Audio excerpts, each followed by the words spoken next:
all one word, .org.uk. You can listen to any of our you're number 82 come up here to the studio. So any of the 82 artists, you can backtrack them, download them, listen to them.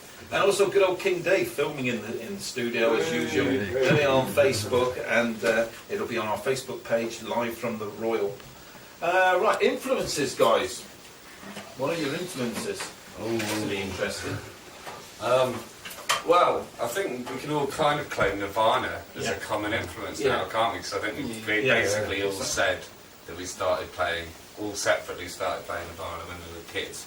And it definitely Smells Like Teen Spirit is what made me play guitar. But I kind of see myself as a music geek because I have very many artists that I'm into, quite a wide variety, and I never stayed with one genre or one type too long. But yeah, I got into the whole punk scene and then things like ska and reggae, but I think the influence that came to make this band the way it was Gogol Bordello, and definitely for me when I was, a few years ago and I discovered Gogol Bordello, well maybe like 5 or 6 years ago now, but it's the same excitement that you have when you're a kid and you discover that first band, and it was very much like just a totally new thing for me that changed the way I thought about music and made me want to, put me on a road to forming this band basically, and playing things with different instruments and, Eastern European styles in there as well and stuff. Anybody else want to talk about influences? Well, I think for me it's like playing Irish music and the sort of traditional, English as well, but mostly Irish folk music, jigs and reels and stuff like that is definitely something that set me on my musical odyssey. Have you ever been on to either? Yeah, I used to go as a kid quite a lot. And playing sessions in the pubs and stuff. But yeah, the fire, just the spirit of it that people have in the pubs of just playing really hard and really just furiously is something that I really appreciate in music. Phil? My influences vary, unfortunately, but some are really bad. People like Phil Collins, Barbra Streisand. No, I have loads, but the main reason that I kind of just do music really is to make someone smile or dance and use it as an emotion rather than anything. So that's why I kind of, when Johnny came to me, he says, I want a really random instrument. Do you know anybody else? I play tuba.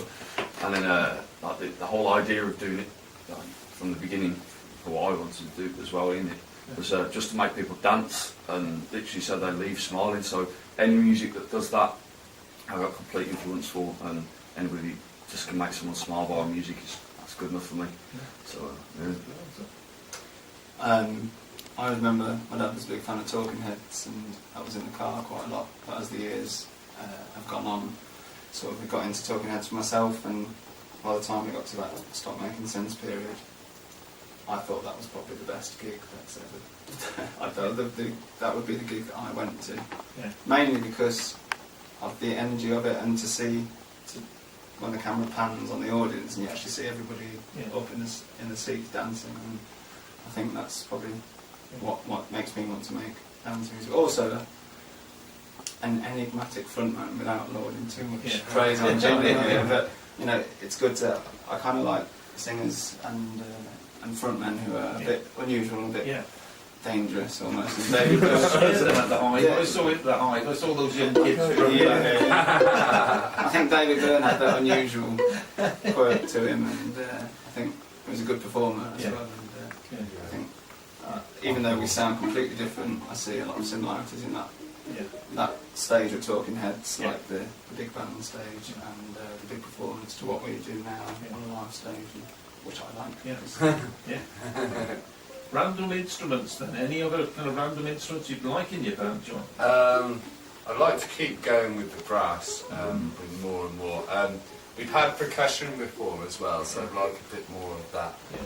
I think we're going to have, Phil plays a bit of clarinet, so we're going to try and get a bit of clarinet on the album to get a bit of like a similar sort of sound to the other brass instruments, but with the reediness there. I'm not very good with random instruments. What's the bouzouki? Is it the Greek Yeah. one? I'd like to have a go at that at some point. I think that could work.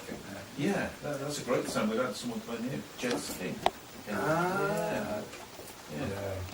Maybe one day. Like, have you heard of circuit bent instruments? No. Like that was where Yeah, Russell circuit Marshall. bending is when you take something that makes a noise, like it could be a Furby or a keyboard, Yeah. but you modify it to make other noises. Wow. And generally the first thing people do is use them to make quite horrible noises because that's the easiest thing to do. But they're great fun to play with. We've got a friend. I wouldn't actually want to say his internet handle on air because it is a bit rude. But yeah, he lives out in the sticks and he does incredible circuit bent instruments, and they're just great fun to play with. So I'd be interested to try and use them at some point. Right. Anybody else got any instruments that they think would work with? I always thought about an accordion, but I think going down the accordion route, we end up sounding like everybody else. Yeah. So we get to this kind of I think stage.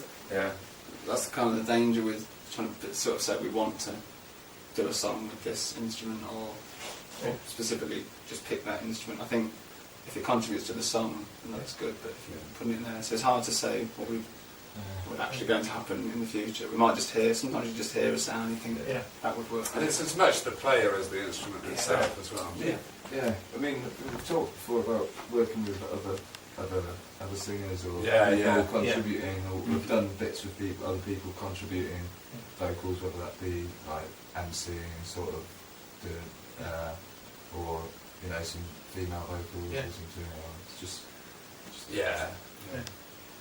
It's quite hard to kind of determine what you actually want. I mean, what we do with the next album, we ran the demo through of like to run through the album, kind of what it's like. So it'd be good to just sit back, listen to it, so we can all kind of hear it and think, actually, is there any other things that we could actually contribute towards this? I mean, we're quite lucky because a lot of the musicians in the band play lots of other instruments as well. So John Joe's an amazing mandolin player as well, and so it's just lots of other instruments that we can always throw in, and just as an idea really. And if it doesn't work, it doesn't work. But if it does, we can always look for that kind of player for that one song or particular. I think that's the way it might develop. We played with an incredible flautist in Leipzig. Flautist. Yeah, flautist. In Leipzig last November, who joined us after the gig we played there, and then we had got laid on an amazing apartment that these guys had, and had a big party there afterwards where we was invited to pick up an instrument. I think my contribution was a coin on a bottle and Johnny's keychain, but it was a really good night, and he contributed. He did a traditional French song with us, and John Joe picked it up quite quick, and then we all started playing along, and we really, for ages after that, we were trying to remember what that song was and get it back. But he tried to come to the gig in Leipzig last time, but it got sold out, unfortunately, so he couldn't come in. He would have perhaps tried something like that, but every other time, plenty of other times. Has anyone, one person helped you in your music career more than anybody else? Not really. There's been people that have been very good to us and obviously given us a bit, but there's not really any big sugar daddy or anything like that, any one or guru figure or anything. Would you want a big sugar daddy though? Depends. Yeah. If you want to be our sugar daddy, I don't mean I was talking to the listeners. I assume, you didn't look rich enough to be a sugar daddy. I think that's quite a leading line of questioning, really. It was, wasn't it? Hey, I went into that one, didn't I? I think Slap magazine have helped us out quite a lot. They've been really good to us. So I've been helped out a lot over the years by a guy called D Holland, who lives in Worcester, and he lent us a lot of equipment to do the last album, and before that he's lent me a lot of equipment over the past to do other projects that I'm involved in, and it just makes it so, when you're at a situation like we are, where resources are very, very limited or whatever, just being for somebody to just be able to lend you a bit of gear that otherwise it's not within your price bracket or anything, just to be able to use that and get the use out of that, and maybe a bit of advice, expertise along the way is invaluable, and you can't put price on that. Was it volcanic? We're playing Volcanic Eruption on Saturday. Was it her that gave us the Yeah, first she was the gig? first. Yeah, gave us the first ever paid gig. First ever paid gig, and then she's always been in touch. And then obviously a lot of people come to our gigs quite regularly, and they've been really, I suppose, the people that have turned up to loads of gigs are like significant others. You should probably name drop Heather here. She's as my girlfriend. Right. She's really supportive. She lets me go off for ages. Yeah, the support that we've had, like almost internationally now, right? It's just ridiculous. And sometimes we just meet people and they like what we do and like help us out there and then, which is incredible. Or my friend Matilda, who owns an apartment, 28th floor apartment in the most expensive block in Birmingham Centre, and it's got floor-to-ceiling windows, and she let us do a gig in there, and she's been in our videos, and she still comes to our gigs and stuff like that. So there's quite, I call them the Sexy Weirdo Army. There's so many people to thank, really, so many little bits of help that have got us onto the next step of the way, and then we're having to buy something off someone else or whatever. Like, it's brilliant, man. It's the community kind of feel of it is a really nice part of it, I think. That's brilliant. Looking back, is there anything you would do different now? I think, well, with the album, like we kind of released it, I feel, because we didn't sort of build up to it with like a teaser campaign or anything like that, and I think that we could have done differently. And I'm sure there's loads of things, to be honest. I think it's a constant learning curve Yeah. how to do things, and so whilst we don't necessarily regret anything, because everything's been an experience that's been useful to us in some way or another, I think... With the added bonus of hindsight. we're getting better at doing it. And we've always done it ourselves. And I don't think I'd change that either. I think that's been quite good. You say that. Yeah, you wait till the sugar daddy comes. Ka-ching, yeah, because we've never, we're our own record label, we're our own booking agent, we're our own manager, and because none of us has ever been a professional manager or booking agent or any of the other things, we do drop the ball, and obviously Errors of judgment. Yeah. Oh, could have asked for more money there. Could asked for a bit too much then, and done us out of the gig, or blah blah blah. It just goes on and on. Like it's just a comedy of errors. It really is. But I like to keep that out of the website. But sometimes it feels like it shouldn't really be described as a band. It's 5 guys going around doing stupid stuff, but also make amazing music. This is what it is to me sometimes. Though. Make a hell of a book. Yeah, if the albums don't sell, then I've always got the book to fall back. Exactly. Right, time for another one? Okay, what do you want to do now? Raggle Taggle Gypsy. Yeah.